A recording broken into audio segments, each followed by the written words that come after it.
ہماری کابینہ نے ایک پرنسپل فیصلہ یہ کیا تھا کہ جب بھی JIT یا کوئی بھی انویسٹیگیشن ایجنسی جب ہمیں نام بھیجے گی تو ہم وہ نام ECL کے اوپر ڈالیں گے. جو شخص بھی پاکستان میں تحقیقات میں محمد و معاون ثابت ہونا تھا اس کو ملک سے فرار کرایا گیا. سب سے جو بدترین مثال ہے ہمارے سامنے وہ اسحاق ڈار کی ہے. آج کابینہ نے یہ فیصلہ کیا کہ سپریم کورٹ کے احکامات کے مطابق جو لسٹ ہے یہ ECL ریویو کمیٹی کو بھیج دی جائے جو کہ وزارت داخلہ کے اندر کام کر رہی ہے اور ان سے پھر اس کے اوپر رپورٹ لی جائے. اگلے 1-2 ماہ کے اندر ہم گورننس ریفارمز لے کے آ رہے ہیں. اسی تحت CPEC کے اندر یہ انڈسٹریل جو گروتھ میں دیکھ رہا ہوں, جو پوٹینشیل دیکھ رہا ہوں, وہ گورنمنٹ فنکشنریز کی پالیسی میکنگ سے ممکن نہیں ہے. اس لیے ہم پرائیویٹ سیکٹر کو لے کے آ رہے ہیں, ایک پرائیویٹ سیکٹر ایڈوائزری کاؤنسل بنا رہے ہیں CPEC کے ارد. Welcome to News Wise. میں ہوں عارفہ نور اور اسٹوڈیو میں میرے ساتھ موجود ہیں زاہد حسین. آج سب سے پہلے ہم بات کریں گے وفاقی کابینہ کا اجلاس کی. اجلاس کے اندر یہ فیصلہ کیا گیا کہ جو 172 لوگوں کے نام ECL پہ ہیں وہ ابھی کے لیے ECL پر ہی رہیں گے اور ریویو کمیٹی کے پاس یہ ایشو بھیج دیا گیا ہے اور ان کی سفارشات کے بعد فیصلہ کیا جائے گا. یہ 172 نام ECL پہ ڈالے گئے تھے. JIT کی جب رپورٹ آئی تھی اور اس کے بعد سپریم کورٹ نے حکومت سے کہا تھا کہ اس کو ریویو کرے, مگر ابھی کے لیے حکومت نے کوئی حتمی فیصلہ نہیں کیا. اس کے ساتھ ساتھ ہم بات کریں گے CPEC کے پروجیکٹس اور لون کے حوالے سے بھی, کیونکہ IMF کے ساتھ مذاکرات کے دوران ان ایشوز پہ بہت زیادہ بات ہو رہی ہے آج کل. ان سب ایشوز پہ بات کرنے کے لیے ہمارے موجود ہیں مختوم خسرو بختیار جو وفاقی وزیر برائے منصوبہ بندی و ترقی. ویلکم ٹو دا شو خسرو صاحب. خسرو صاحب, سب سے پہلے تو آپ ہمیں یہ بتائیں کہ یہ ECL پہ جو آپ لوگوں نے نام 172 ڈالے اور سپریم کورٹ کی یہ جو آئی آپ کے پاس ریکویسٹ یا ان کے سجیسچنز تھے کہ اس کو آپ ریویو کریں, اس کے بعد بھی آپ نے فیصلہ تبدیل نہیں کیا, ابھی نام آپ نے ECL پر ہی چھوڑ دیے ہیں. اس کے پیچھے کیا وجہ ہے؟ جی, بظاہر تو آج آپ کو ایسا ہی لگے گا, لیکن آج بڑا ہیوی ایجنڈا تھا کیبنٹ کا. کوئی 11:30 بجے کیبنٹ شروع ہوئی اور 3 بجے تک ختم ہوئی. تو ECL کے جب ایشو آیا تو کیبنٹ 172 نیمز کو اسیس کرنا, ان کو ریویو کرنا, میرا نہیں خیال کیبنٹ کے پاس اتنا ٹائم ہے یا کیبنٹ کے پاس وہ انفارمیشن اگر ایک کیس کی لے جائیں تو اٹ ول بی پھر تو 2-3 دن کا سیشن کرنا پڑے گا. اور آج بہت میجر ایشوز تھے.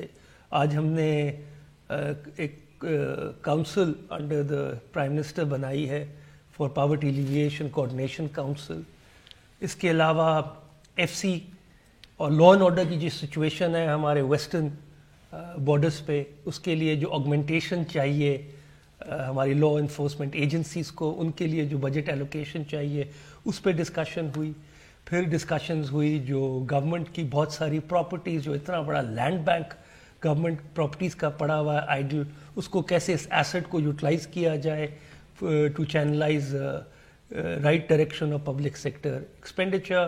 اس کے علاوہ جو سب سے زیادہ تھوڑا فوکس رہا وہ رہا کہ اس وقت جو مانیٹرنگ ہو یہ آپ کی سینسٹیو پرائس انڈیکس کی, جو خورد و نوش کی اشیاء جو ہر انسان کو امپیکٹ کرتی ہیں, خاص طور وہ جو میجر لوور انکم بریکٹس کو ہیں, ان کے لیے کیا کیا جائے. اور ہم نے پھر اگلی کیبنٹ میٹنگ کے اندر انشاءاللہ اس کی پوری بریفنگ اور اس کو ایک ریویو میکنزم کے اوپر ڈسکشن ہوئی. تو اتنا بڑا ایجنڈا تھا کہ ECL کے اوپر تو میرے خیال میں 3 منٹ ڈسکشن ہوئی, 4 منٹ. اس کا مطلب ریویو کمیٹی کرے گی. لیکن اس پہ کوئی ان کی ڈیڈ لائن دی گئی ہے کہ کتنے عرصے میں ان کو یہ فیصلہ کرنا پڑے گا کہ ریویو کمیٹی کو, اس پہ کوئی ڈیڈ لائن نہیں ہے؟ میرے خیال میں ایک ہفتہ یا 2 ہفتے کے اندر کر لینا چاہیے ان کو. It shouldn't be longer than that. But کیا کیبنٹ نے کہیں یہ کنسیڈر کیا کہ 172 نام جو ہیں سب کے سب ECL سے نکال دیں اور پھر ریویو کمیٹی آہستہ آہستہ یہ فیصلہ کرتی رہے کہ کون سے نام واپس ڈالنے ہیں؟ یہ بھی تو ایک آپشن ہو سکتا تھا. یہ آپشن ڈسکشن میں تو نہیں آیا. اچھا, لیکن آپ یہ کہہ رہی ہیں تو قابل غور ضرور ہوتا اگر ایک پرنسپل ڈیسیجن نہ ہوتا کہ JIT یا جو ادارے اکاؤنٹیبلٹی کے ہیں اگر وہ ہمیں ایک لسٹ بھیج رہے ہیں, کچھ نامز پرپوز کر رہے ہیں to be put on ECL, تو ایک انڈرسٹینڈنگ ہے, پرزمپشن ہے کہ انہوں نے یہ ڈیو ڈیلیجنس ایکسرسائز کی ہوئی ہوگی. اگر یہ ڈیو ڈیلیجنس ایکسرسائز, اب cabinet is the highest policy making یا decision making body, federal cabinet in executive structure of governance under the prime minister, اگر ان کی اسی ازمپشن پہ ہم نے کرنا ہے کہ انہوں نے یہ ساری کی سارا اس کا مطلب وہی بات ڈیو ڈیلیجنس کی بھی ہوگی. جو سپریم کورٹ کا جو فیصلہ تھا یا ریمارکس تھے, فیصلہ تو نہیں تھا, رولنگ کوئی نہیں تھی اس پہ, کہ اس کو دوبارہ ریویو کریں. جی اسی پہ بالکل ان اسپرٹ آف سپریم کورٹ. اچھا, لیکن اب پھر ہم آتے ہیں, ابھی آپ چائنا بھی گئے ہوئے تھے, اس کی جوائنٹ کوآپریشن کمیٹی JCC جو چائنا کے ساتھ ہے, تو وہ ایک لحاظ سے سمجھی جاتی ہے کہ کافی ایک لحاظ سے امپورٹنٹ میٹنگ تھی. تو ایک سوال یہ پیدا ہوتا ہے کہ جو ہے CPEC کے بارے میں جب گورنمنٹ آئی تھی آپ کی, تو بہت ساری مطلب باتیں بھی سامنے آئی تھی کہ گورنمنٹ وانٹس کے بہت ساری پروجیکٹ کو ریویو کیا جائے گا. اب جو ہے وہ آپ کی ایک ایمفیسس بھی چینج ہوتی ہوئی نظر آ رہی ہے. پہلے جو ہے پہلی حکومت کی تھی انفراسٹرکچر کی اور انرجی پہ, تو اب اس میٹنگ میں کیا فیصلے ہوئے؟ ایک تو یہ جوائنٹ کوآپریشن کمیٹی, یہ ہائیسٹ فورم ہے CPEC کا جو انسٹیٹیوشنل فریم ورک ہے, اور یہ سالانہ ایک دفعہ ہوتی ہے. اس کے نیچے ہیں جوائنٹ ورکنگ گروپس, جہاں مختلف منسٹریز کے اور جو پروجیکٹس ہوتے ہیں پہلے اس فلٹر کے تھرو ڈسکس ہوتے ہیں, جو مختلف سے ہیڈ کرتے ہیں. جو ہم نے JCC کے اندر جو نئی ڈائریکشن CPEC کے اندر آپ دیکھیں گے گوئنگ فارورڈ, وہ یہ ہے کہ اس کی ہم نے بیس کو براڈ کرنا ہے, اور اس کی جو اکنامک ڈویڈنٹ ہے, اس جوائنٹ CPEC کا جو اصل اکنامک ڈویڈنٹ ہے, وہ کیسے ہم پاکستان کی عوام کے لیے اور پاکستانی معیشت کی بہتری کے لیے لے کے آئیں. تو ہم نے سب سے پہلے تو اس کے اندر جب پرائم منسٹر گئے تو ادھر ایک فریم ورک اگریمنٹ سائن ہوا سوشو اکنامک ڈیولپمنٹ کا, اور اس دفعہ پہلی ہم نے جوائنٹ ورکنگ گروپ, پہلے صرف انرجی اور انفراسٹرکچر کا تھا. سوشو جو اکنامک ڈیولپمنٹ کی جو بات کر رہے ہیں, تو وہ تو بڑا اسفیئر بہت بڑا ہے, اس میں 4-6 میجر سیکٹرز ہیں, اور اس کے اندر جو یہ گرانٹ بیسڈ ہے, اس میں چائنیز گورنمنٹ نے تقریباً $1 بلین کی گرانٹ 3 سال کے اوپر ہمیں انڈیکیٹ کی ہوئی ہے کہ وہ دیں گے. اچھا, that's not part of loan. تو ایک تو جو سوشو اکنامک ڈیولپمنٹ, مطلب اس کو میں اردو میں کہوں تو معاشرتی اور معاشی ترقی, جس کے اندر agriculture, poverty alleviation, human resource development کے اندر آپ ووکیشنل انسٹیٹیوٹ کو بہتر کرنا, لوگوں کو اکوپ کرنا اسکل سیٹس کے ساتھ مختلف ایریاز کے اندر, خاص طور پہ جہاں پاورٹی لیولز بہت لو ہیں,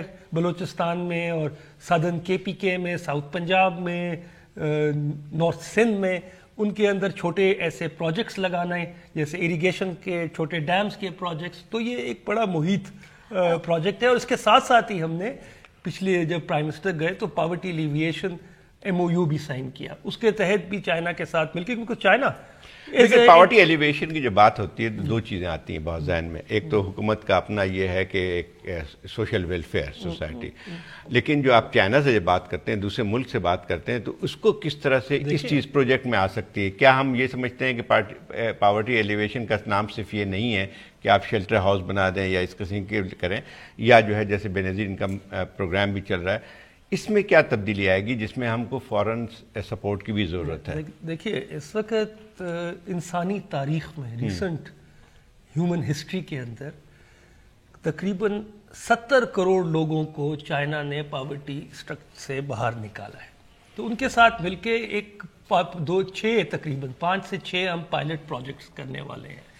یہ ایک مکس ہوتا ہے ڈفرینٹ پالیسیز کا, صرف کیش ہینڈ آؤٹس نہیں ہے, اس میں اس خطے کی معیشت کو دیکھنا ہے, اس کی اسٹرینتھس کو دیکھنا ہے, ایگریکلچر پلیٹ فارمز ڈیولپ کرنے ہیں, مختلف قسم کی. لیکن جب آپ چائنا کی بات کرتے ہیں, یہ پرائم منسٹر بھی بہت دفعہ ذکر کرتے ہیں کہ 700 ملین پیپل لوگوں کو جو ہے پاورٹی لائن سے دے رہا ہے, لیکن چائنا کا جو کس طرح سے پورا ہم یہاں پہ اطلاق کرتے ہیں, number 1 actually China had gone through میسو ریولیوشن, جہاں پہ پورا جو ہے آپ کا ایک معاشی نظام تبدیل کیا گیا. دوسری بات یہ ہے کہ it has a history of about 30 years of vigorous جو اکنامک ڈیولپمنٹ. تو اس کو کس طرح سے آپ کہتے ہیں کہ امیلیٹ کر سکتے ہیں؟ دیکھیے, موونگ آن, ابھی یہ جو JCC ہوئی, یہ 20th